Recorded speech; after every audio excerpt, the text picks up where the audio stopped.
Friends, ಇವತ್ತು ನಾನು ಕೋಕಮ್ ಜ್ಯೂಸನ್ನು ಮಾಡೋದು ಹೇಗಂತ ಹೇಳ್ಕೊಡ್ತೀನಿ. ಕೋಕಮನ್ನು ಈ ರೀತಿ ಹಾಫಾಗಿ ಕಟ್ ಮಾಡಿಕೊಂಡು ಬೀಜ ತೆಕ್ಕೊಳ್ಬೇಕು.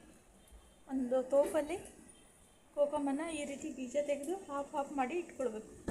ಇದಕ್ಕೆ ಸಕ್ಕರೆ ಹಾಕಿ ಬಿಸಿಲಲ್ಲಿ ಒಣಗಿಸಿಟ್ರೆ ಆಯಿತು. ಒಂದು 15 ದಿನ ಕಾಲ ಬಿಸಿಲಲ್ಲಿ ಒಣಗಿಸ್ಬೇಕು. ನೋಡಿ ಫ್ರೆಂಡ್ಸ್, ಇದರಲ್ಲಿ ಸಕ್ಕರೆ ಹಾಕಬೇಕು. ಸಕ್ಕರೆ ಹಾಕಿ ಬಟ್ಟೆ ಕಟ್ಟಿಟ್ಟು ಬಿಸಿಲಲ್ಲಿ ಒಣಗಿಸ್ಬೇಕು. 15 ದಿನ ಕಾಲ ಒಣಗಿಸಿಟ್ರೆ ಕೋಕಮ್ ಜ್ಯೂಸ್ ರೆಡಿ ಆಗುತ್ತೆ. ಸ್ಟೆಪ್ಪಾಗಿ ಅದರ ಮೇಲೆ ಕೋಕಮ್ ಬೀಜ ತೆಗೆದಿರೋ ಕೋಕಮನ್ನು ಸಿಪ್ಪೆಯನ್ನು ಹಾಕಬೇಕು.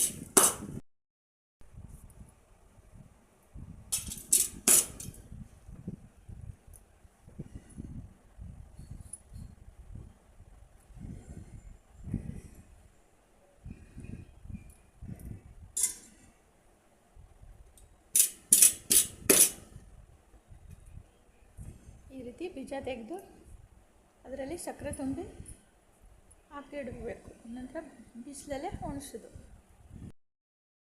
ಈಗ ಇನ್ನೊಂದು ಸ್ಟೆಪ್ಪಲ್ಲಿ ಸಕ್ಕರೆ ಹಾಕೊಳ್ಳೋದು ಇದೇ ರೀತಿ.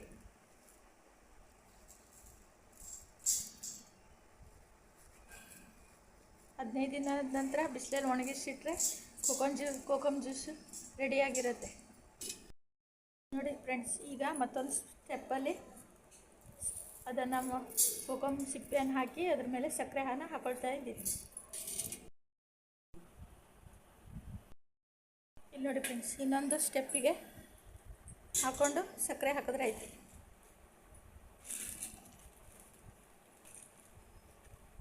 ಸಕ್ಕರೆ ಹಾಕ್ಕೊಳ್ಬೇಕು. ಈಗ ಈ ರೀತಿ ಸಕ್ಕರೆ ಹಾಕಿ ಬಿಳಿ ಬಟ್ಟೆಯಲ್ಲಿ ಮುಚ್ಚಿಡೋದು.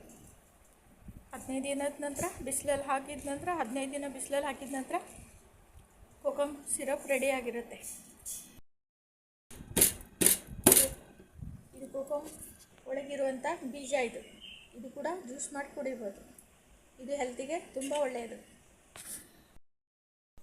ಈ ರೀತಿ ಸಕ್ಕರೆ ಹಾಕಿ ಬಟ್ಟೆ ಮುಚ್ಚಿ ಕಟ್ಟಿಡಬೇಕು.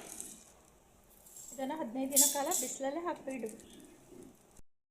ಇಲ್ಲಿ ನೋಡಿ ಫ್ರೆಂಡ್ಸ್, ಈ ಥರ ಬಿಳಿ ಬಟ್ಟೆನ ಕಟ್ಟಬೇಕು. ಬಟ್ಟೆ ಕಟ್ಟಿ ಇದನ್ನು ಬಿಸಿಲಲ್ಲಿ ಹಾಕಿಡಬೇಕು 15 ದಿನ ಕಾಲ. ಈ ರೀತಿ 15 ದಿನಗಳ ಕಾಲ ಬಿಸಿಲಲ್ಲಿ ಒಣಗಿಸಿಡಬೇಕು. ನೋಡಿ ಫ್ರೆಂಡ್ಸ್, ಕೋಕಮ್ ಎಷ್ಟು ಸಿರಪ್ ರೆಡಿಯಾಗಿದೆ. ಫಸ್ಟ್ ಡೇ ಇದು ಬಿಸಿಲಿಗೆ ಹಾಕಿದ್ದು ಇಷ್ಟೊಂದು ಸಿರಪ್ ಬಿಟ್ಕೊಂಡಿದೆ. ಇಷ್ಟು ಸಿರಪ್ ಬಿಟ್ಕೊಂಡಿದೆ. ಇದು ಮತ್ತೊಂದು 2 ಬಿಸಿಲಲ್ಲಿ ಹಾಕಿದರೆ ಇನ್ನೂ ಹೆಚ್ಚು ಬಿಟ್ಕೊಳ್ತದೆ ಸಿರಪ್. ಇದು ನಂತರ ಡೈಲಿ ಇದನ್ನು ಜ್ಯೂಸ್ ಮಾಡಿ ಕುಡಿಬೇಕು, ಸ್ವಲ್ಪ ನೀರಿಗೆ ಹಾಕಿ. ನೀವು ಕೂಡ ಈ ರೀತಿ ರೆಡಿ ಮಾಡಿ ಫ್ರೆಂಡ್ಸ್. ಇವತ್ತು ಇದು 2ನೇ ದಿನದ್ದು ಕೋಕಮ್ ಸಿರಪ್ ಈ ರೀತಿ ರೆಡಿಯಾಗಿದೆ. ಯಾವ ರೀತಿ ರಸ ಬಿಟ್ಕೊಂಡಿದೆ ನೋಡಿ. ಇದು 2ನೇ ದಿನಕ್ಕೆ ಈ ರೀತಿ ರಸ ಬಿಟ್ಕೊಳ್ತದೆ. ಸಕ್ಕರೆ ಎಲ್ಲ ನೀರಾಗಿದೆ.